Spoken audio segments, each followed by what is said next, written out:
शेकडो मराठी भूत आता पन्हाळ्याच्या तटबंदीला अगदी चिकटून बसलेली होती. पन्हाळ्याला वेढा लावून आता 3 दिवस उलटले होते. पण खरं तर वेढा लावून एखादा किल्ला घ्यावा हे काही मराठ्यांचं तंत्र नव्हतं. वेढ्यासाठी लागणारा वेळ आणि पैसा हा दोन्ही मराठ्यांकडे नव्हता. पण तसाच विचार केला तर गेले 18 दिवस मराठे आपल्या तंत्राप्रमाणे वागले तरी कुठे होते.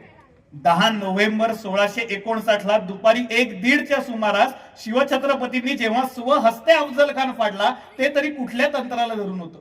आणि 10 नोव्हेंबर 1659 ला अफजल खानला फाडल्यानंतर महाराज तिथेच थांबले असते तर महाराज ठरले नसते. 11 नोव्हेंबरच्या पहाटे प्रतापगडाच्या पायथ्याला मराठ्यांच्या 3 फौजा तयार आहेत. त्यातल्या एका फौजेचं नेतृत्व सरसेनापती नेतोजीराव पालकर करतायत. आणि नेतोजीराव प्रतापगडाच्या पायथ्यावरनं निघालेत आणि साधारण अफजल खान ज्या मार्गाने स्वराज्यावर आला त्याच मार्गाने नेतोजीराव गेलेत. कुठपर्यंत गेलेत तर विजापूरच्या अलीकडे काहीच किलोमीटर असलेल्या तिकोट्यापर्यंत गेलेत.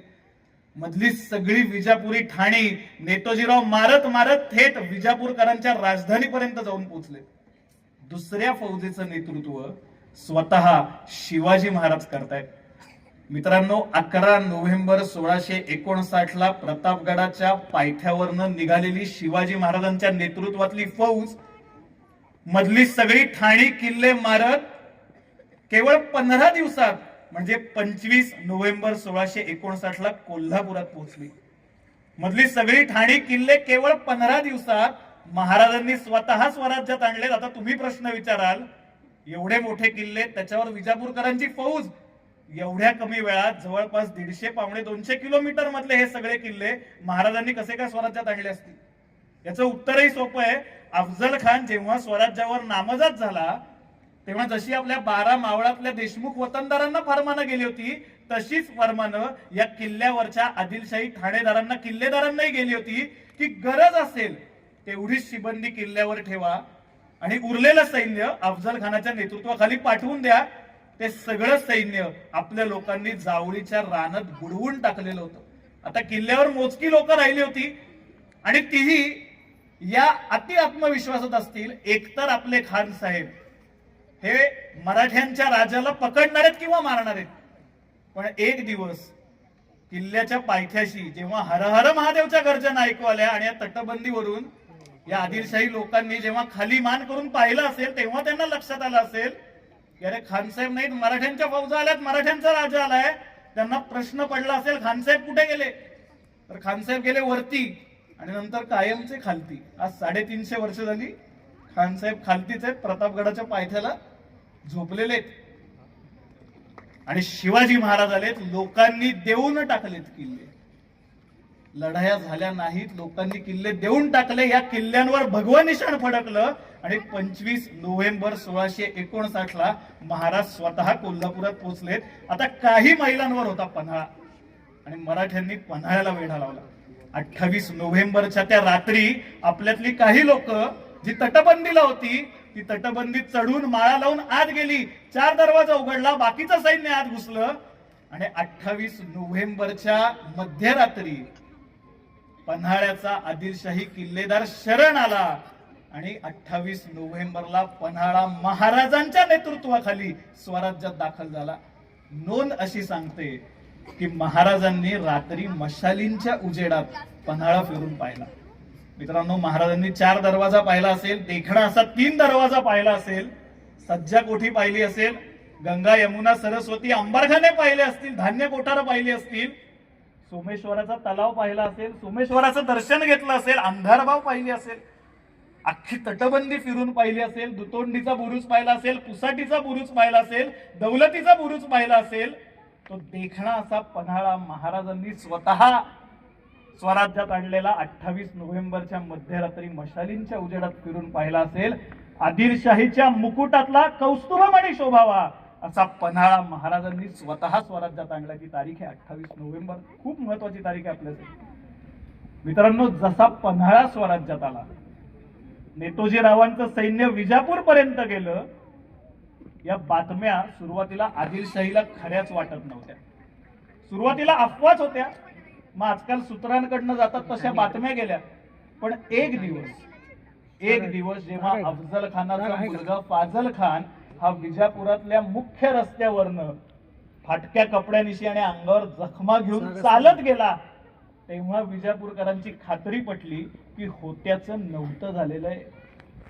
मित्रांनो, नियतीचा न्याय कसा असतो बघा. तुम्हाला जर आपण 2 महिन्यांपूर्वी ऐकलेली गोष्ट आठवत असेल, तारीख आहे 10 मार्च 1649, याच विजापुरातल्या मुख्य रस्त्यावरनं शिवाजी महाराजांच्या वडिलांची, शहाजी महाराजांची धिंड काढली होती अफजल खानाने.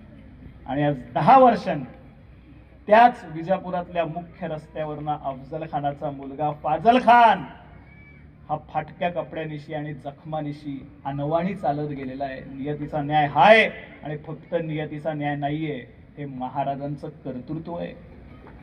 ज्या स्वराज्याचा घास गिळायला अफजल खान आला होता, त्या स्वराज्याची वेस आता महाराजांनी विजापूरकरांच्या अंगणात नेऊन ठेवली होती.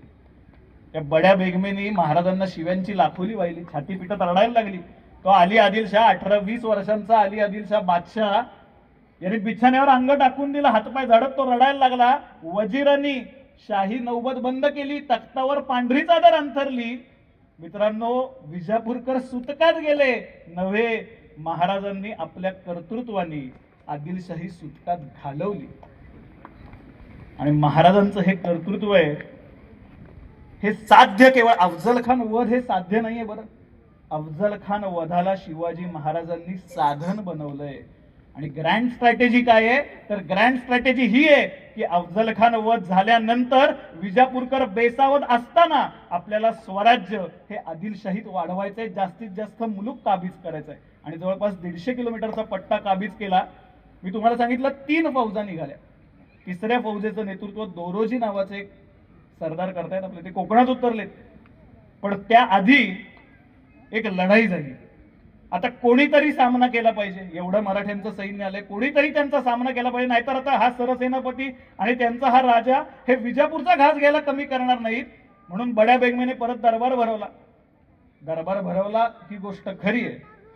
तबक आणलं नसेल, विडा ठेवला नसेल, आणि ठेवला जरी असेल तरी तो उचलायची परत कोणाची हिंमत झाली नसेल. कारण पराक्रमच एवढा भयंकर करून ठेवला होता. रुस्तमे जमा नावाचा एक सरदार होता, त्याला बोलवलं आणि मग फाजल खानालाही बोलवलं. बघ बाबा, तुझ्या बापाच्या मृत्यूचा बदला घ्यायची धमक, हिंमत, ताकद तुझ्यात असेल तर तूही जा याच्या बरोबर. आणि मित्रांनो, या आदिलशाही फौजेचं नेतृत्व हे 2 लोक करतायत. या फौजा निघाल्या आणि 28 डिसेंबर 1659ला मराठ्यांच्या फौजेचा या आदिलशाही फौजेबरोबर खुल्या मैदानात सामना झाला. कोल्हापूर जवळ कुठल्याही डोंगराचा आश्रय न घेता हा सामना झालेला आहे. मित्रांनो, 4 महिने आधी अफजल खानाला डोंगराळ मुलखात आपण बोलून घेऊ असं म्हणणारे मराठे आता अफजल खानाच्या फौजेचा सामना खुल्या मैदानात करत होते. का? कारण आपल्या फौजेतल्या प्रत्येकाला हे माहिती होतं की आपलं नेतृत्व जो माणूस करतोय त्यांनी 2.25 महिन्यांपूर्वी स्वतःच्या हाताने अफजल खान पाडलेला आहे. तो आपल्यासाठी हे करू शकतो. तर अशा कित्येक आदिलशाही फौजा आपण अंगावर घेऊ शकतो. आणि लढाई झालीच नाही. हर हर महादेवचा गजर झाला. महाराज स्वतः नेतोजीराव पालकर, फाजल खानाचं दुर्दैव बघा, त्याच्या समोर नेतोजीराव पालकर आहेत. शिवभारतकरांनी हे व्यूह दिलंय बरं का शिवभारतामध्ये. फाजल खान हे अत्यंत बिचार पात्र आहे या सगळ्यामध्ये. नेतोजीराव पालकर प्रति शिवाजी ज्यांना म्हटलं जायचं ते त्याच्या समोर. आणि हर हर महादेवचा गजर झाला. आपली लोक अशी काही द्वेषाने आदिलशाही फौजेवर तुटून पडली की रुस्तमे जमा आणि फाजल खान वाट बघत होते की पहिलं कोणी पळायचं. एक पळाला, त्याच्या मागे दुसरा पळाला, सगळी आदिलशाही सेना पळायला लागली. आपल्या लोकांनी पाठलाग चालू केला असेल तेव्हा महाराजांनी थांबवलं असेल आणि म्हटलं असेल, अरे दहशत झालेली आपली, आता यांना जाऊन बड्या बेगमेला सांगू द्या की मराठ्यांचा झंझावात काय चीज आहे. 28 डिसेंबरची मराठ्यांच्या इतिहासातली पहिली पिच्ड बॅटल. पुढे जाण्याच्या आधी फक्त सांगतो की तुम्हाला आदिलशाही फौजेमध्ये जे संताजी घोरपडे नाव माहितीये आणि आपल्याला जे संताजीराव घोरपडे माहितीयेत, या 2 वेगळ्या व्यक्ती आहेत. यांचा एकमेकांशी काही संबंध नाही. 3ऱ्या फौजेचं नेतृत्व दोरोजी नावाचे आपले एक सरदार करत होते. इथेही परत फाजल खान किती बिचारा आहे बघा. आपल्या लोकांना असा पत्ता लागला होता की दाभोळ हे जे बंदर आहे ही फाजल खानाची जहागीर आहे. आणि तिथे अफजल खानाची मालानी भरलेली 3 जहाजं आलेली आहेत आणि तिथे या आदिलशाहीची विजापूरकरांची एक तांगसाड मीन जिथे नाणी पाडली जातात ती सुद्धा आहे. दोरोजी निघाले, दाभोळला गेले, तिथे अब्दुल करीम नावाचा, मोहम्मद शरीफ नावाचा एक आदिलशाही किल्लेदार ठाणेदार होता. त्याला कळलं मराठ्यांचं सैन्य आलंय, त्यांनी ती जहाजं तिथनं घेतली आणि तो खाली निघाला राजापूरच्या दिशेने. राजापूरला इंग्रज होते, तोपर्यंत मराठ्यांचा आणि इंग्रजांचा कुठलाही संबंध आलेला नव्हता. तिथे हेनरी रिव्हिंग्टन नावाचा त्या इंग्रज वखारीचा जो प्रमुख होता, अत्यंत महाउपद्व्यापी माणूस, याच्याकडे ही लोक गेली, विजापूरकर अधिकारी गेले, तर ह्यांनी काय सांगावं की एक काम करा, यातली 2 जहाजं तुम्ही दूर समुद्रात नेऊन उभी करा, नाहीतर सुरतला किंवा वेंगुर्लेला हलवा. एक जहाज माझ्याकडे ठेवा, त्याच्यावर मी आमचं निशाण लावतो, मराठ्यांचं सैन्य आलंच तर हे आमचंच जहाज आहे असं सांगतो. या लोकांनी ते केलं. हे दोन्ही लोक पळून गेले, 2 जहाजं लांब नेऊन ठेवली, एक जहाज याच्याकडे गेलं. दोरोजी आले तेव्हा तिथे रॅन्डॉल्फ टेलर नावाचा इंग्रज आहे, हा बोलायला गेला दोरोजींबरोबर, तर दोरोजींनी काहीही न ऐकता ते जहाज आम्हाला दे असं सांगितलं. पण तोपर्यंत जहाजावरचे खलाशी बिथरले आणि ते मराठ्यांशी युद्ध करायला लागले. दोरोजींना राग एवढा अनावर झाला, फिलिप गिफर्ड नावाचा दुसरा इंग्रज होता आणि वेलजी नावाचा दुभाषा होता, या दोघांना घेतलं आणि खारेपाटणच्या किल्ल्यात नेऊन कैद करून ठेवलं. 25 दिवस हा इंग्रज माणूस मराठ्यांच्या कैदेत आहे. त्यानंतर 13 फेब्रुवारी 1660 या दिवशी या हेनरी रिव्हिंग्टननी या फिलिप गिफर्डची सुटका व्हावी म्हणून महाराजांना पत्र लिहिलंय. इंग्रजांचा आणि महाराजांचा झालेला पहिला पत्रव्यवहार. त्याच्यामध्ये काय म्हणतो हेनरी रिव्हिंग्टन, बघा तारीख आहे 13 फेब्रुवारी 1660, 20-25 मिनिटं तारीख लक्षात ठेवा. हा हेनरी रिव्हिंग्टन म्हणतो आमची चूक झाली, आम्ही या राजकारणात पडलो, इथून पुढे आम्ही तुमच्या शत्रूला मदत करणार नाही आणि तुम्हाला गरज पडेल तेव्हा तुमच्या शत्रू विरुद्ध तुम्हाला मदत करू. 13 फेब्रुवारी 1660 हा माणूस म्हणतोय महाराजांना इथून पुढे आम्ही तुमच्या शत्रूला मदत करणार नाही, गरज पडली तर तुम्हाला मदत करू. या पत्राची अजून एक खासियत आहे. 13 फेब्रुवारी 1660 या दिवशी लिहिलेल्या या पत्रामध्ये हेनरी रिव्हिंग्टन महाराजांचा उल्लेख करतो, to the general of Hindu forces, Hindu सेनाधिपती म्हणतो महाराजांना तो.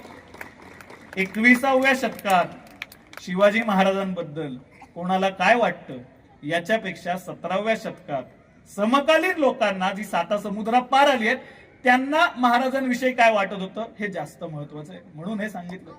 महाराजांची दहशत एवढी प्रचंड प्रमाणात बसली होती अफजल खान वधानंतर, झंझावात मराठ्यांचा किती होता, तर याचं अगदी समर्पक वर्णन कवी भूषणाने करून ठेवलंय. त्याच्या एका छंदामध्ये काय म्हणतो कवी भूषण, तर मराठ्यांच्या चतुरंग सेनेचं नेतृत्व जेव्हा स्वतः शिवाजी महाराज करतात आणि नगाऱ्यांचा नाद होतो, तेव्हा हत्तीच्या डोक्यातनं जो मध येतो तो नदीसारखा वाहायला लागतो, कोलाहल होतो, पर्वत हलायला लागतात, सूर्य एखाद्या छोट्याशा ताऱ्यासारखा भासायला लागतो आणि समुद्र हा पाऱ्यासारखा हलायला लागतो. काय म्हणतो कवी भूषण, तर कवी भूषण असं म्हणतो, साजी चतुरंग सेना अंग में उमंग भरी सरज शिवाजी जंग जीतन चलत है, भूषण भनत नाद बिहद नगार नके नदी नद मद गैब रन के रलत है, आईला पहिला खैला बैला खलक में गैला गैला गजन की ठैला पहिला सैला उचलत है, तारा सो तारानी दोरी धारा में लगत जिमी, थारा पर पारा पारा वारायो हलत है, थारा पर पारा पारा वारायो हलत है. धन्यवाद.